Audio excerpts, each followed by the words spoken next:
What's shaking, folks? So it is the middle of June, the water's starting to get warm, so one of my favorite fishing techniques is just starting to get good, and that is fishing spinners. Nothing better than trolling around, dragging your favorite spinner, smoking big walleyes. So what I'm going over today is not specifically fishing, but tying your own spinners. A guy can go to the store and buy all kinds of different pre-packaged spinners, but some you can have good line and crappy hooks. Otherwise you get bad line, good hooks, you get different colors. So I like to tie all my own so that I can put good line, good hooks, and I can make my own specific color patterns. So I'm just gonna go over how I do that. It all starts with your line. I prefer a 10-pound or a 12-pound fluorocarbon.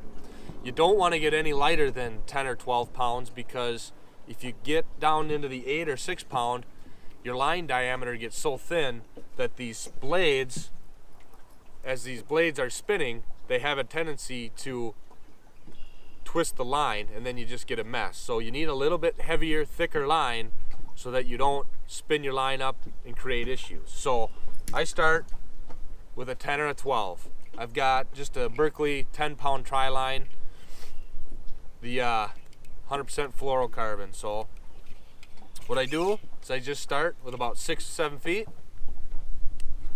snap that off, and I normally run a 2-hook spinner.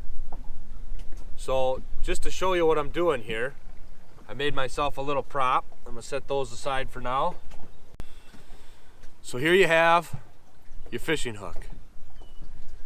What you want to do is take the lead of your line and go down through the top of the hook, the eye, like this, and then pinch that right there. Then you come back and you wrap your hook line 7 times around, and then you take your trailing end right here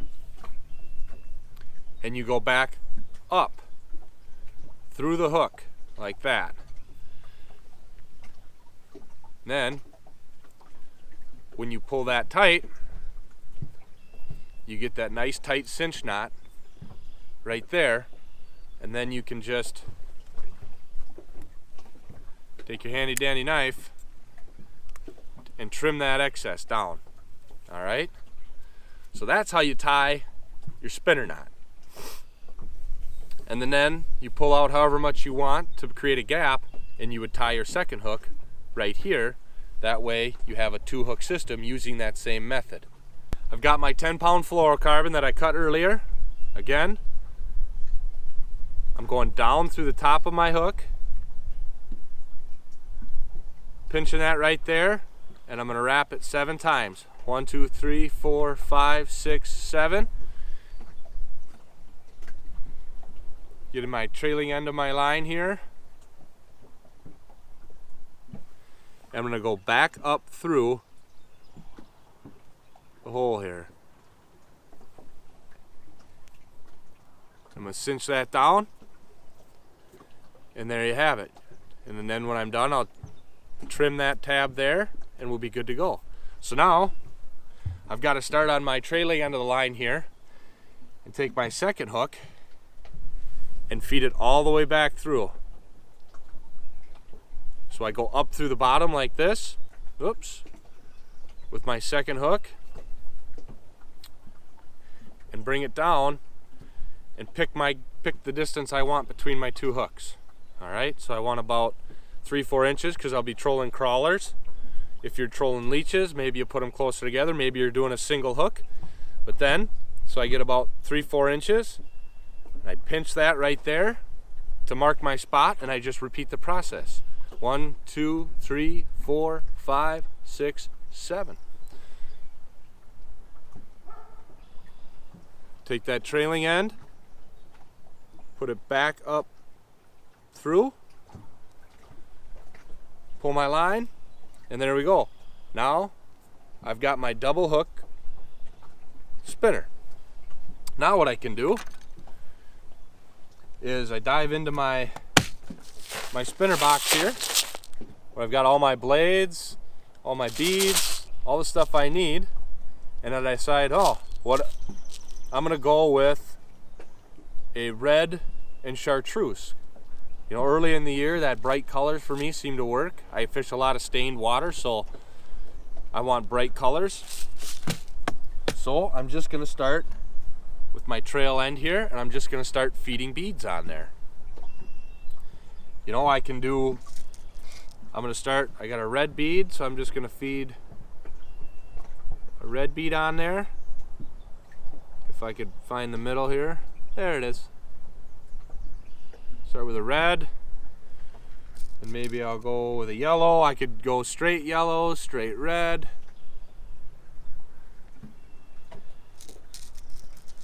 You know, you want to do 5, maybe 6 beads.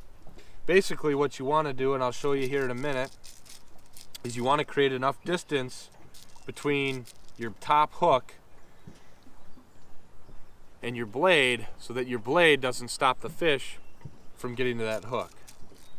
I've got my 5 beads on there now. So I've got my 2 hooks and my 5 beads I've fed on there. Now I'm going to take, there's several different types of spinner connector. I prefer, if you can find them, these small interchangeable spinners. The plastic seems to spin better on the line in my opinion. And then I'll show you in a second here, you can switch your blade color rather than having to tie a whole new spinner. So next,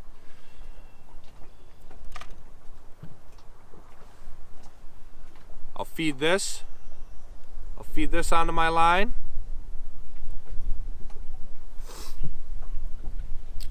So I've got that. Now I can pick out what color blade I want to go with this. And now you kind of want to match a blade to your bead color at times. Sometimes it doesn't matter. So in this instance, I've got this kind of Fire Tiger blade. That's one of my favorite colors.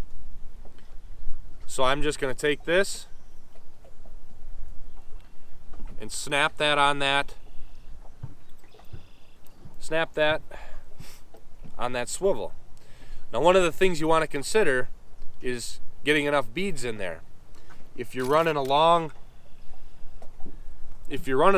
flat blade like that, you don't want your blade to hang over your final hook like that. Otherwise, as it spins, it could stop the fish from being able to get to that front hook, and you're going to miss more fish that way. So you want to make sure that maybe you got to stack, either get bigger beads or stack 6, 7, or 8 beads so that spinner spins in the water but doesn't get in the way of your hooks. I've got my spinner tied up here, ready to go.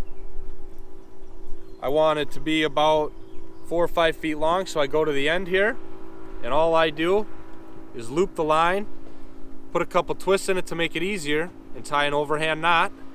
But then rather than tie it once, I take that end and put it through twice and just pull it tight. And then that end right there is what I'll hook onto my bottom bouncer. Trim this. There you go. There you go. You got your loop. Some guys will fish these behind inline weights. Myself, I prefer a bottom bouncer.